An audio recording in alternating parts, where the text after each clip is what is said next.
Take a look back at what issue City Council took 10 years to address. See what the Pima Animal Care Center did to reduce overcrowding. And review some quick tips on how to prepare for finals. All this and more tonight on Wildcast. Live from the University of Arizona UATV studio, this is Wildcast.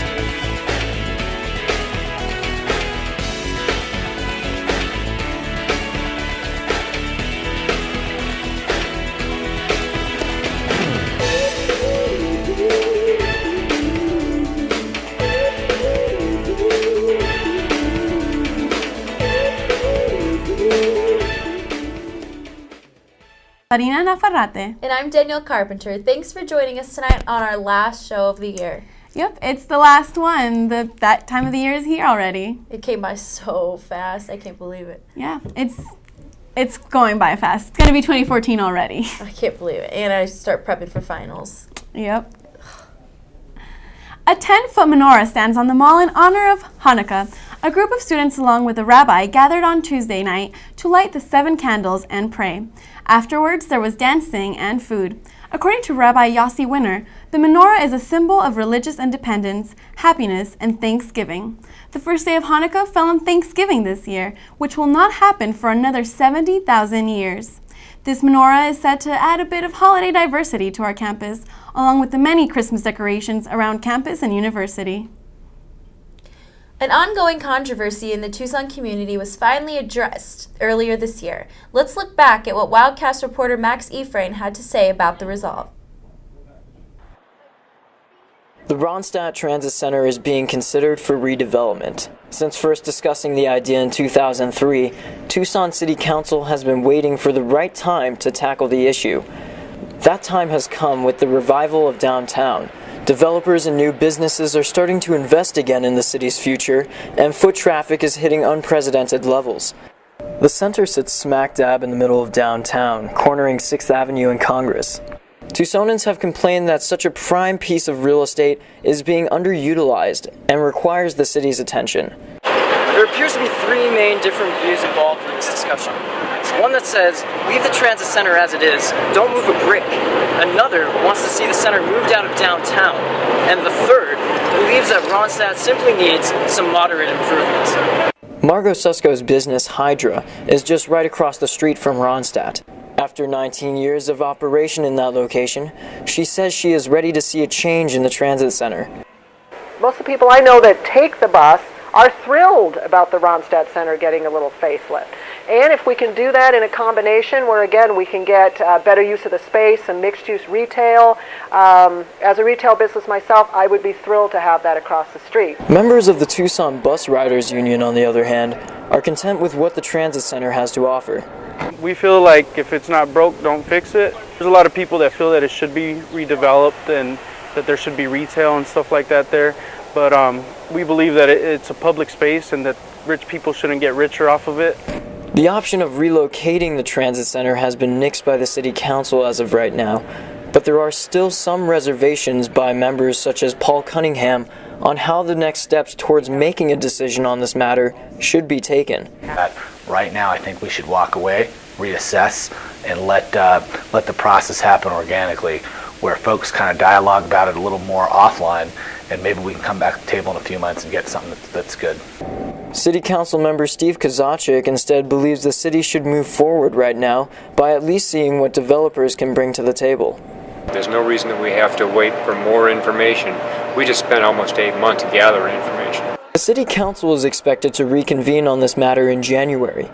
If a consensus is reached to continue the redevelopment plans, the city will be reaching out to developers at that time. Reporting for Wildcast, I'm Max Ephraim. The Pima Animal Care Center has placed thousands of animals into good homes, but they are constantly battling to stay within budget. Wildcast reporter Anna Loriaga went earlier this semester to an event the center hoped would reduce overcrowding.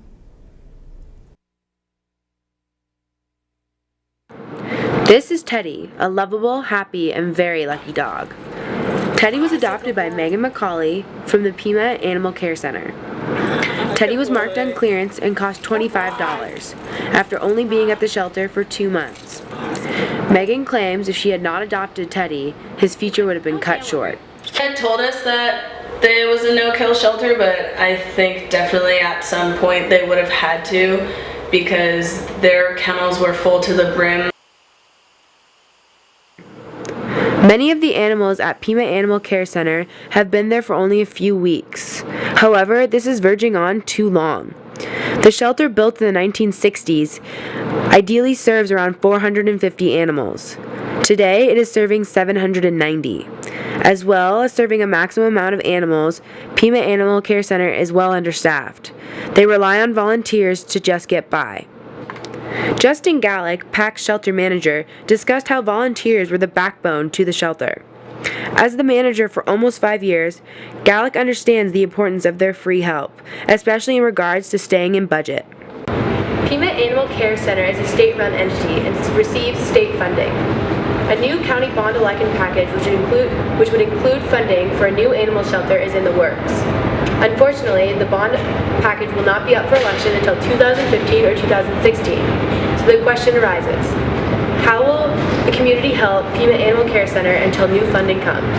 I think it's a really good thing to do. When a lot of people ask me about where to get dogs, I always say go local to the shelters because there's always a dog that's for you and they all need to find homes, and I think it's a great thing that they do, trying to get these animals a good home because they really deserve them.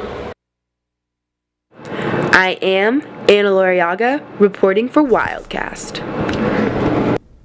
You know, in times like these, pets would be wonderful to have around. They're adorable and they're great companions. I know. It's so hard for a lot of college kids to have pets, though, because a lot of landlords don't allow it. So I know. That's a good opportunity if you want to be around animals. Yep. A chapter of the National Society of Collegiate Scholars is holding a toy drive for patients at the University of Arizona Medical Center. The donations will go to the patients at the Steele Children's Research Center. The center treats and researches all types of pediatric illnesses. The club saw a need for donations since the treatments and care these children get are often hard on the parents, especially during the holidays. The club is accepting toys, gift cards, and cash donations throughout the week. It will also host a Stuff the Truck event on Thursday evening, where club members will load a U-Haul truck full of donations. After the break, here's some easy tips to help you stay focused during finals. I'm Derek Williams, the former U of A Wildcat. You're watching UATV. Don't change the channel. People may tune out someone they see on a median trying to sell newspapers. Those extra few hours of having to swipe your CAT card to get in at night might be keeping non-U of A students out of the library. And while some are traveling to Mexico for cheaper gas, others are forced to pay those high prices at the pump. Students and parents are always invited to come cheer on the Wildcats. We'll see you back here next week for another edition of Wildcast.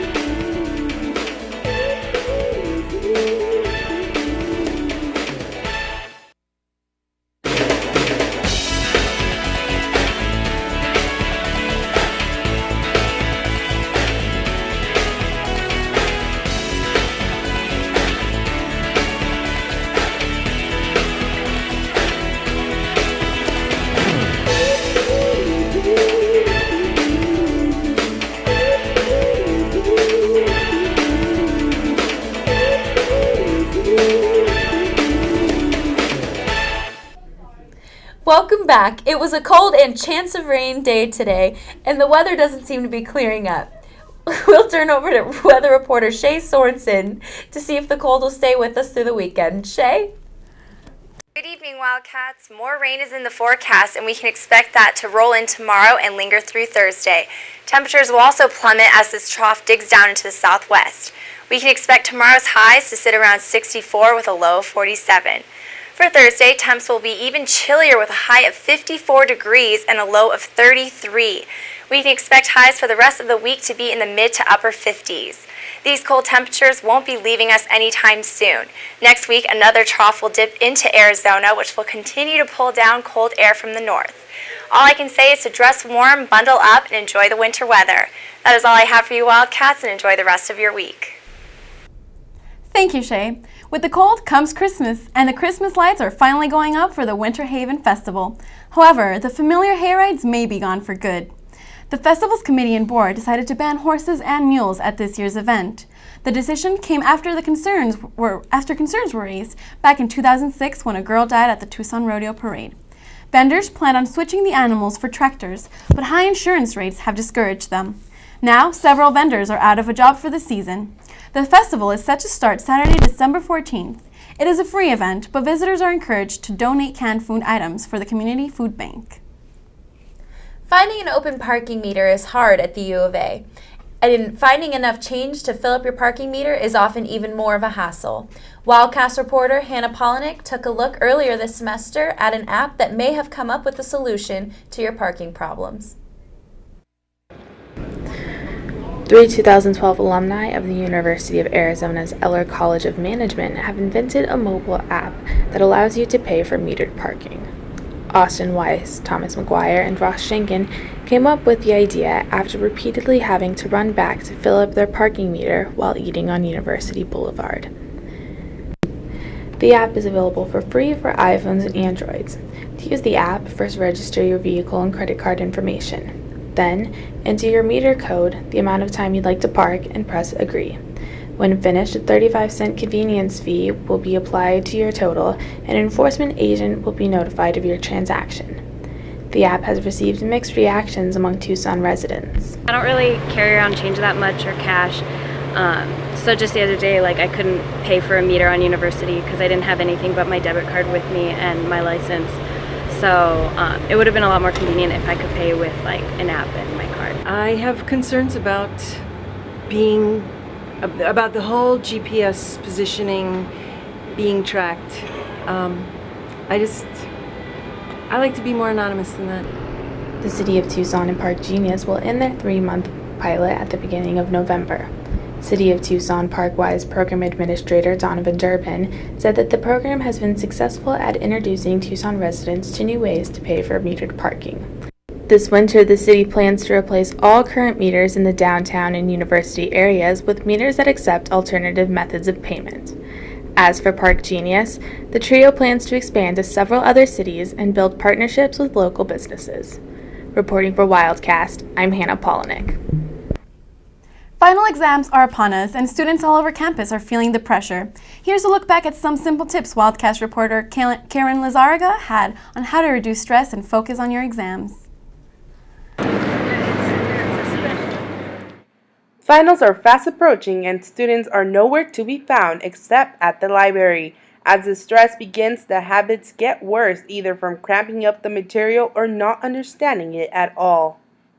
So what I do for finals is I lock myself in my room.